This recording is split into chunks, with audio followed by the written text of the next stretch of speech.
इस वक्त एक बड़ी खबर आ रही है, सीधे उसका हम रुख करेंगे। प्रधानमंत्री नरेंद्र मोदी ने रूस के राष्ट्रपति व्लादिमीर पुतिन से फोन पर बातचीत की है। कई अहम मुद्दों पर दोनों ही बड़े नेताओं के बीच बातचीत हुई है। भारत के वजीर आजम, भारत के प्रधानमंत्री नरेंद्र मोदी साहब इस वक्त एक ग्लोबल पीस मेकर के तौर पर नजर आ रहे हैं। वो दुनिया में अमन कायम करने के लिए और पीस कायम करने के लिए कोशिशें कर रहे हैं और दुनिया उनकी तरफ हाथ बढ़ा रही है कि जो इस वक्त बड़े कॉन्फ्लिक्ट्स चल रहे हैं उनको रुकवाने में आप अपना रोल प्ले करें। For you, hours after a telephone conversation between Indian Prime Minister Narendra Modi and Ukrainian President Volodymyr Zelensky, Russian President Vladimir Putin has extended a formal invitation to Prime Minister Modi to visit Moscow.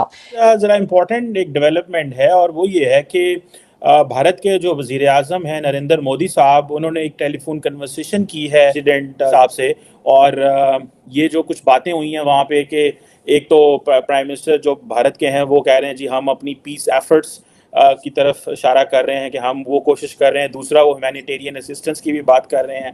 फिर उन्होंने ये कहा कि आप जो हैं इसमें ये जो इस वक्त कॉन्फ्लिक्ट चल रहा है इसमें रोल प्ले करें और प्राइम मिनिस्टर नरेंद्र मोदी ने दोनों लीडर्स को यानी कि पुतिन और जेलेंस्की को ये कहा है कि आप डायलॉग के जरिए और डिप्लोमेसी के जरिए ये जो कॉन्फ्लिक्ट चल रहे हैं इनको हल करने की कोशिश कीजिए। साथ ही साथ ये बोला है कि यूक्रेन और रशिया की जो वार चल रही है उसको कम करने में, जो कॉन्फ्लिक्ट्स हैं उनको बेहतर करने में अपना रोल प्ले इंडिया करे।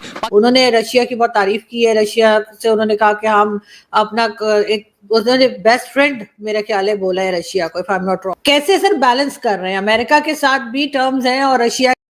दोस्तों नमस्कार, आज का वीडियो काफ़ी इंटरेस्टिंग होने वाला है। दोस्तों आपको पता ही है कि रूस और यूक्रेन की लड़ाई को कितने दिन हो गए चलते हुए, लेकिन अभी तक कोई भी सॉल्यूशन नहीं निकला है और दोनों देश इससे परेशान हो चुके हैं। देश के साथ साथ पूरी दुनिया भी इससे परेशान हो चुकी है। दोनों ही देशों के साथ भारत की बातचीत अच्छी है, इसलिए अब आपको पता है पुतिन दोबारा वहाँ के राष्ट्रपति बने हैं तो भारत के प्राइम मिनिस्टर से उनकी बात हुई है फ़ोन पे और साथ ही जो वहाँ के जेलेंस्की है उन्होंने भी बात की यूक्रेन की और दोनों ने भारत के प्राइम मिनिस्टर नरेंद्र मोदी को वहाँ पे इनवाइट किया है और शांति बहाल करने के लिए और युद्ध रुकवाने के लिए एक पेशकश की है कि भारत ही एक ऐसा देश है वो इसे शांति ला सकता है। इसको लेकर दोस्तों पूरे दुनिया के मीडिया में खबर चल रही है, खासकर पाकिस्तान का मीडिया तो इसको इतने ज़्यादा कवर दे रहा है कि देखो भारत का मोदी कहाँ जा चुका है और हम अभी भी कटोरा लेकर बाहर घूम रहे हैं।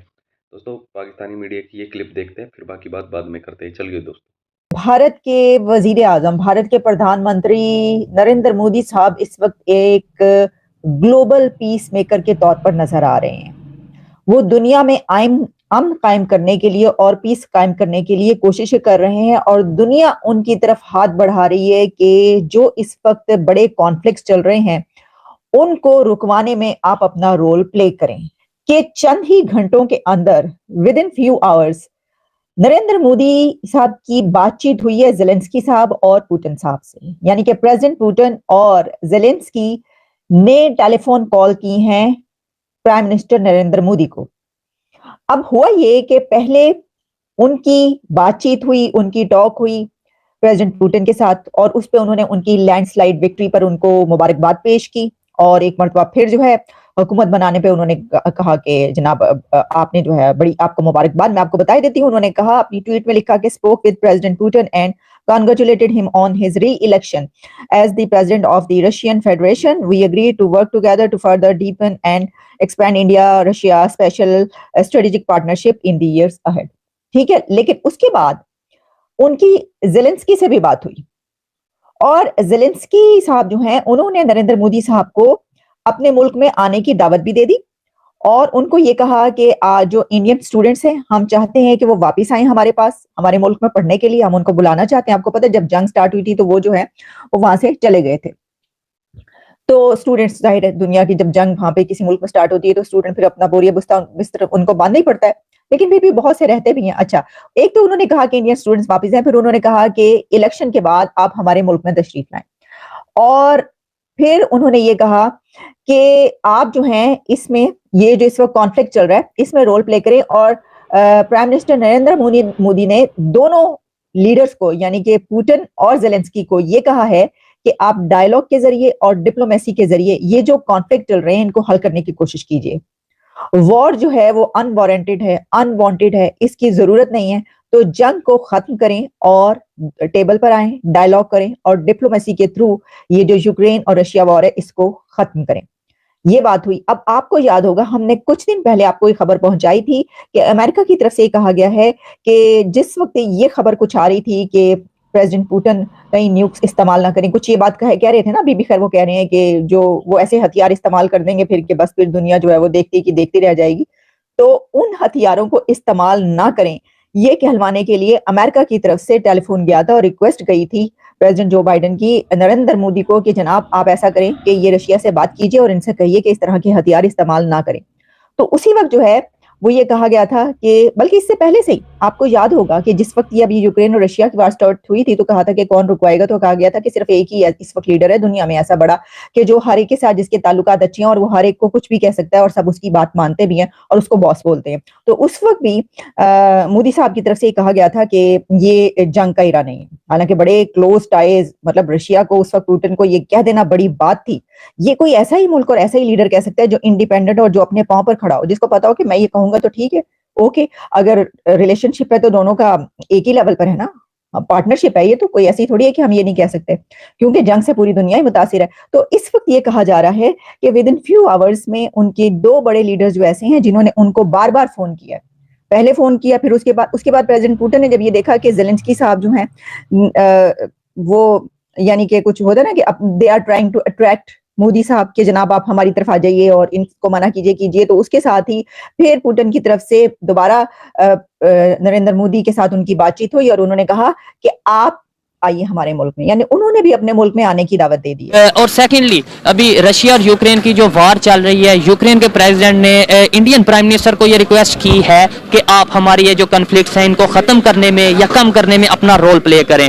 क्या समझते हैं कि इतनी इंपॉर्टेंस या इतनी वर्थ हो चुकी है इंडिया की इंटरनेशनल पॉलिटिक्स में कि वो रशिया और यूक्रेन जैसे कंट्री के डिसीजन ले सके या इनकी जो कन्फ्लिक्ट्स हैं वो कम करवा सके? बिल्कुल इंडिया की इंपॉर्टेंस है। इंडिया ने कितनी मेहनत की आप देख सकते हैं। इंडिया की इकोनॉमी कहाँ पर स्टैंड करती है पूरी दुनिया के अंदर, 5वें नंबर पर इंडिया की इकोनॉमी आ गई है। बहुत से मुमालिक को उन्होंने पीछे छोड़ दिया है। फिर आप देखें इंडिया किसी से डरता नहीं है। मैं पाकिस्तान में बैठा हूँ, हमारी मुखालिफत है उनसे, लेकिन जो बात मानने वाली है वो मानने वाली है। इंडिया किसी से नहीं डरता। सच ये वर्ड्स कह चुके हैं कि इंडिया की अपनी पॉलिसी है और वो अपने फैसले खुद करता है। बिल्कुल ऐसा ही है। इंडिया की जो फॉरेन पॉलिसी है वो उस पर स्टैंड करते हैं। किसी की मजाल नहीं है किसी और मुल्क की के देखे उन्हें। अगर कोई देखता है चाहे वो उनका एलाई क्यों ना हो, अमेरिका को देख लें। अमेरिका ने कितना रोका था कि रशिया से तेल ना खरीदे। अमेरिका ने कितना कहा था कि रशिया से वेपन्स ना खरीदे। अमेरिका के इन सब रोकने के बावजूद वो उनका एलाई है, लेकिन फिर भी इंडिया ने ऑयल भी खरीदा, कम दामों पर खरीदा, अपनी इकोनॉमी को स्टेबल किया, वेपन्स खरीदे और पूरी दुनिया के अंदर सबसे बड़ा वेपन खरीदने वाला इंडिया मुल्क बन गया था। जब उनकी फॉरेन पॉलिसी ऐसी होगी, जब वो एक सबसे बड़ी स्टेट बनकर उभरेगी, तो फिर जाहिर सी बात है इंटरनेशनल पॉलिटिक्स के अंदर उनका एक बहुत बड़ा हाथ होगा। और मजे की बात ये, आपने ये जो बात की कि अमेरिका ने मना किया फिर भी उन्होंने ट्रेड की रशिया के साथ, फिर भी उसके इस टाइम रशिया के साथ भी रिलेशन जी दोस्तों, तो देखा आपने कैसे पाकिस्तानी मीडिया हमारे प्राइम मिनिस्टर नरेंद्र मोदी को रूस का इनविटेशन और यूक्रेन के इनविटेशन को लेकर कैसे बात कर रहे हैं कि नरेंद्र मोदी को पूरी दुनिया के ग्लोबल लीडर बुला रहे हैं। और ख़ासकर ये बोला गया है मोदी एक पीस मेकर हो सकता है यूक्रेन और रूस की लड़ाई रुकवाने के लिए। दोस्तों आपको पता है कि यूक्रेन और रूस का युद्ध कितना भयंकर मोड़ पर आ चुका है। पिछले 2 साल से लगातार ये युद्ध चल रहा है। पूरी दुनिया इससे परेशान है, खासकर यूरोप। इसको लेकर पूरी दुनिया कोशिश तो कर चुकी है, लेकिन ये युद्ध रुक नहीं पा रहा है। तो अब पूरी दुनिया की आस भारत पे टिकी हुई है। दोस्तों आपको पता है भारत के जो रिश्ते हैं लगभग हर देश से सही है, 1-2 देश को छोड़कर।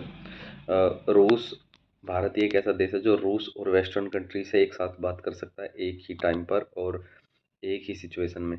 इसको लेकर पाकिस्तान के मीडिया में यही बात चल रही है कि भारत कितना आगे निकल चुका है। जो काम एक टाइम पर रूस और अमेरिका जैसे सुपर पावर देश किया करते थे, आज वो काम भारत कर रहा है और इसकी ही ये जमकर तारीफ़ें हो रही है। तो दोस्तों आपको क्या लगता है कि भारत के प्राइम मिनिस्टर नरेंद्र मोदी को यूक्रेन जाना चाहिए? मेरे हिसाब से तो भारत को रूस तो जाना चाहिए, लेकिन यूक्रेन का पता नहीं।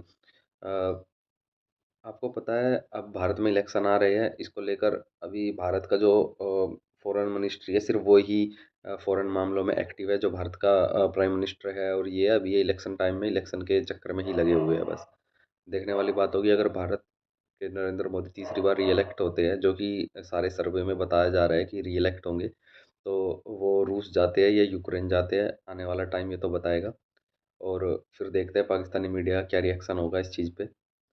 तो अभी आपको ये वीडियो देखकर आपको क्या लगता है, ऐसे ही आने वाली वीडियो के लिए हमें कमेंट करके बताइएगा और वीडियो को लाइक कीजिएगा और इस चैनल को ज़रूर सब्सक्राइब कीजिएगा। आपका बहुत बहुत धन्यवाद दोस्तों।